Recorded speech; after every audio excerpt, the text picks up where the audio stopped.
Bismillahirrahmanirrahim. Assalamualaikum warahmatullahi wabarakatuh. Alhamdulillahirabbil alamin wassalatu wassalamu ala asyrafil anbiya'i wal mursalin sayyidina Muhammadin wa ala alihi wa sahbihi ajma'in. Amma ba'du. Bapak-bapak, saudara-saudara yang kami hormati, khusus DKM Sholat Sufi, Bapak Imam Rawatib, Ustaz Tarbadi, Ustaz Bahtiar, Ustaz Wahyudin. Saudara-saudara sekalian, pertama-tama marilah kita panjatkan puji dan syukur kehadirat Allah Subhanahu wa taala, di mana di pagi hari ini kita masih bisa melaksanakan ibadah sholat subuh, dilanjutkan dengan silaturahmi untuk setelah subuh. Salawat dan salam tak lupa kita sanjungkan kepada junjungan kita Nabi besar Muhammad Sallallahu Alaihi Wasallam, para keluarganya, sahabatnya, dan semua umatnya. Sebetulnya hari ini sudah termasuk minggu tenang ya. Kita udah nggak boleh ada keramaian betul ya. Apalagi menjurus kepada yang bersifat kampanye. Namun demikian, tidak ada salahnya pada kesempatan ini, di mana kita sebagai jamaah dari musola Sufi, musola Al-Qur'an, tentunya untuk sedikit memberikan pemahaman dalam rangka mensikapi pesta demokrasi pemilihan umum beberapa hari ke depan. Dalam beberapa riwayat yang sering kita dengar daripada guru-guru kita, begitu seorang muslim dimasukkan ke dalam kubur, akan didatangi malaikat munkar dan nakir yang akan mengajukan beberapa pertanyaan. Salah satu dan salah dua pertanyaan itu diantaranya adalah Man nabiyuka? Siapa nabimu? Itu akan ditanya. Kemudian ada juga pertanyaan Ma imamuka? Siapa dan apa imam? Itu sama dengan Ma kitabuka? Apa kitab? Tentunya pertanyaan itu kalau kita masih di dunia kita bisa menjawab. Selamat datang Ustaz Suryadi, sini depan Ustaz.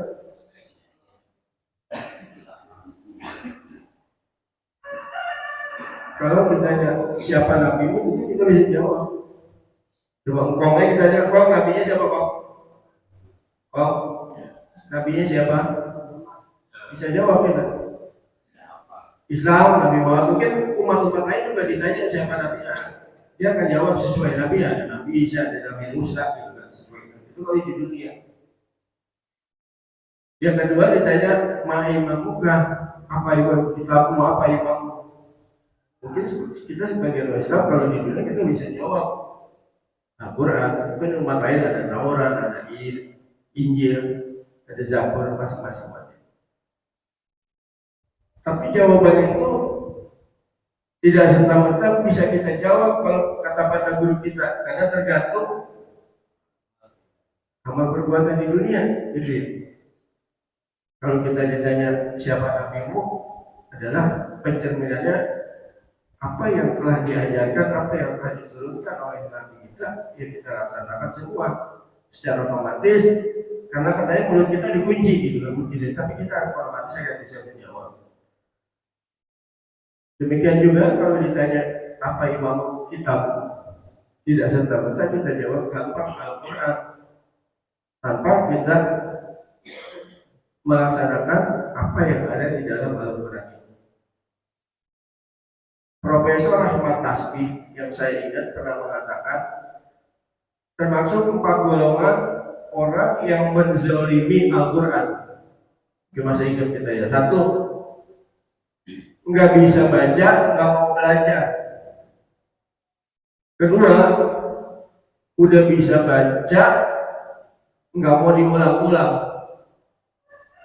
Ketiga, udah bisa baca, udah baca ulang-ulang, nggak mau belajar mentadaburi, memahami artinya. Keempat, udah bisa baca, udah baca ulang-ulang, udah tahu paham artinya, tidak mau mengamalkan. Itu adalah termasuk menzalimi Al-Quran menurut Profesor Rasman Tasbih.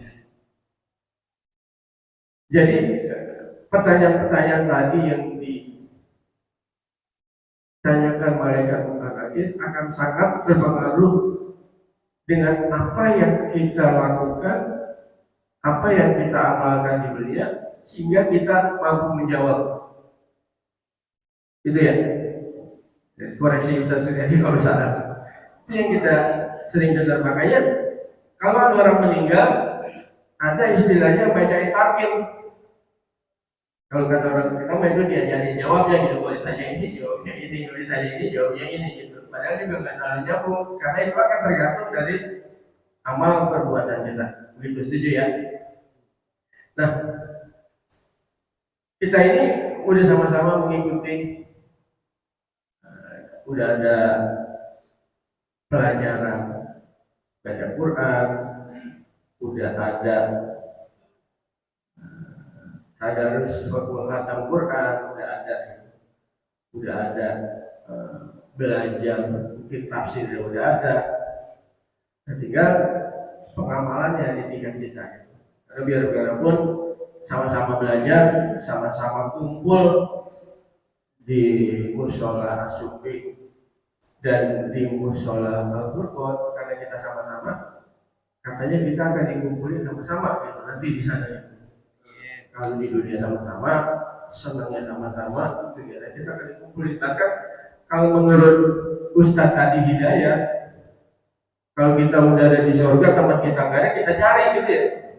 Ustadz tadi Hidayat itu minta dicari. Nanti kalau bapak umat saya, murid saya ada di surga, saya nggak ada, cari mana tuh Ustadz tadi Hidayat itu. Dan katanya kita pun bisa memberikan syafaat. Teman kita cari, oh Mas Min mana nih, belum kelihatan nih Mas Min.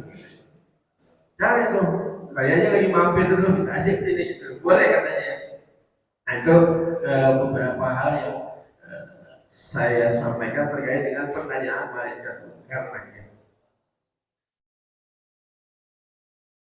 Hubungannya apa? 3 hari lagi kita mau ada pemilihan umum, pemilu. Pemilihan umum bukan hanya kata orang pesta demokrasi, tapi yang saya tangkap dari beberapa guru itu adalah termasuk dari salah satu ibadah kita sebagai umat Islam. Karena di dalam Al-Quran itu katanya ada kriteria-kriteria pemimpin yang harus diikuti oleh kita. Karena ibadah, jadi itu adalah wajib istilahnya. Demikian juga itu seperti dilakukan pada saat zaman-zaman Rasulullah, sudah digariskan sifat-sifat apa yang harus ada dalam pemimpin kita, sehingga apabila kita salah satu dapat menjawab pertanyaan malaikat munkar dan nakir, kita satu mengikuti apa yang ada diatur oleh Rasulullah. Kedua, apa yang sudah ditetapkan dalam Al-Quran. Saya bukan mengajarkan, tapi kita sama-sama yang menjadi umat yang kafah, yang semuanya, yang keseluruhan, bukan hanya dalam rangka kehidupan akhirat, tapi kehidupan dunia juga kita mengikuti aturan dalam agama kita. Bapak saudara sekalian, tentunya kita sebagai umat Islam harus tetap bersama-sama dalam rangka mendukung kegiatan-kegiatan yang ada dilakukan pemerintah. Dan rangka kepemimpinan nasional, kita harus semangat besok datang ke TPS masing-masing. Supaya apa? Supaya kita sebagai umat mayoritas dapat memilih pemimpin sesuai dengan aturan yang ada dalam Al-Quran dan aturan yang dibawa oleh Nabi besar Muhammad SAW. Semoga dengan demikian kita ada termasuk pemimpin yang cerdas. Cerdas artinya apa? Kita sudah bisa memilih sesuai, kalau kita membanding-bandingkan sesuai dengan calon pemimpin yang tersedia. Kemudian juga apabila kita mengikuti aturan agama kita, yang kedua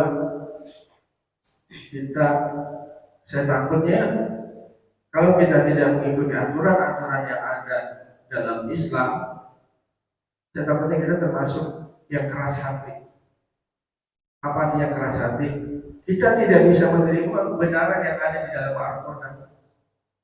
Keras hati, kita keras banget gitu. Udah apa kayak gini lu nggak mau ikutin. Takutnya kita keras. Dan itu, ya itu yang tadi dibilang. Kalau kita udah di sana, kita cari nggak ada sama kita apa kesana ya, karena 5 tahun itu sekali dalam 5 tahun sama. Saya udah atur demikian, kamu tidak mengikuti aturan kita. Semoga kita jamaah Al-Furqan dan As-Sufi akan diakui sebagai umatnya Nabi besar Muhammad SAW. Dan semoga kita jamaah kuliah subuh sholat Sufi dan Al-Furqan termasuk orang-orang yang mencintai Al-Quran. Kalau Pak RW sering bilang, anak perawan sering berkaca. Cakep dong, anak perawan sering berkaca. Apalagi menjelang tidur. Kalau Al-Quran sering dibaca, menjadi penerang di alam kubur. Allahumma hamna bil Quran waj'alhu lana imaman wa nuran wa hudan wa rahmah. Allahumma zakkirna minhu ma nasina wa'allimna minhu ma jahilna warzuqna tilawatahu ana al-layli wa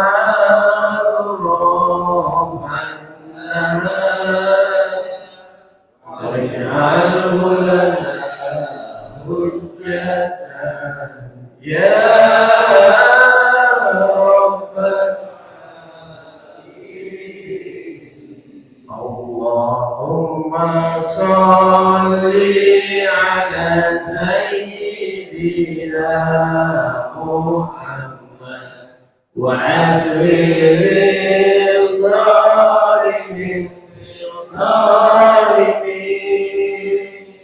Allahumma salli ala sayyidina Muhammad wa azlil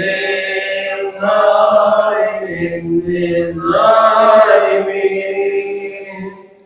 wa aridna min bainihim salimin wa alihi wa sahbihi ajma'in. Ya Bapak sekalian, apa yang kita sampaikan, Allahumma biqil aqwamit thariq. Assalamualaikum warahmatullahi wabarakatuh. Waalaikumsalam warahmatullahi wabarakatuh.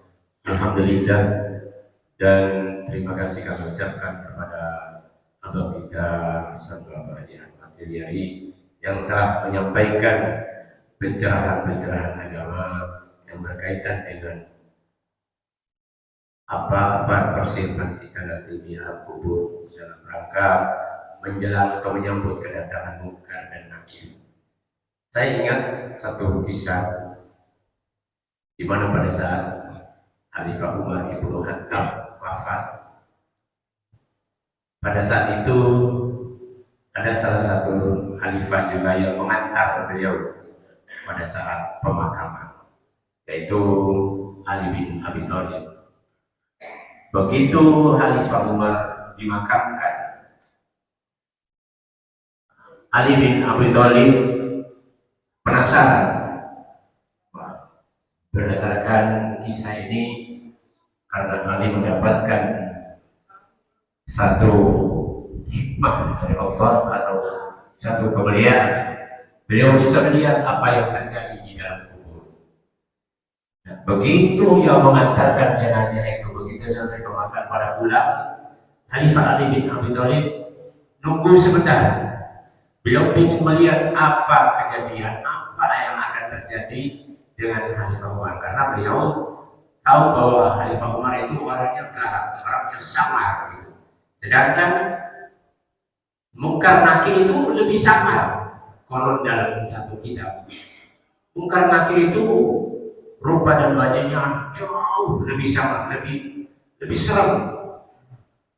Begitu Munkar Nakir datang, apa pertanyaannya? Malah dibentak sama Khalifah Umar. Itu Munkar Nakir. Kenapa? Beliau menanyakan itu tadi, siapa nabimu? Kata Khalifah Umar, kamu nanya siapa nabimu? Orang saya setiap hari sama Rasul sama Muhammad, katanya. Oh, kamu berani-beraninya nanya hal itu pada saya? Itulah salah satu kisah Khalifah Umar yang berkaitan dengan pertanyaan-pertanyaan Munkar dan Nakir. Baiklah Bapak Ibu hadirin, marilah kita tutup acara kita pagi hari ini dengan membacaan doa penutup yang akan dibacakan oleh saudara kita Ustaz Bapak dan lagi pada beliau dipersilakan. Al-Fatihah. Alhamdulillah, masyaallah, rajim, bismillahirrahmanirrahim. Alhamdulillahi rabbil alamin, arrahmanir rahim, maliki yaumiddin. Iyyaka na'budu wa iyyaka nasta'in, ihdinas siratal mustaqim. Shiratal ladzina an'amta 'alaihim ghairil maghdubi 'alaihim waladdallin. Amin. واعف عنا يا كريم واغفر لنا يا رحيم يا ارحم الراحمين ارحمنا يا ارحم الراحمين ارحمنا يا ارحم الراحمين ارحمنا اللهم بحق الفاتحه وبشر الفاتحه وببركه الفاتحه وبموجب الفاتحه يا فارج ارحم يا كاشف الضر يا من ربي يغفر ويرحم. دعواه فيها وتحيته فيها سلام وآخر دعواه الحمد لله رب العالمين.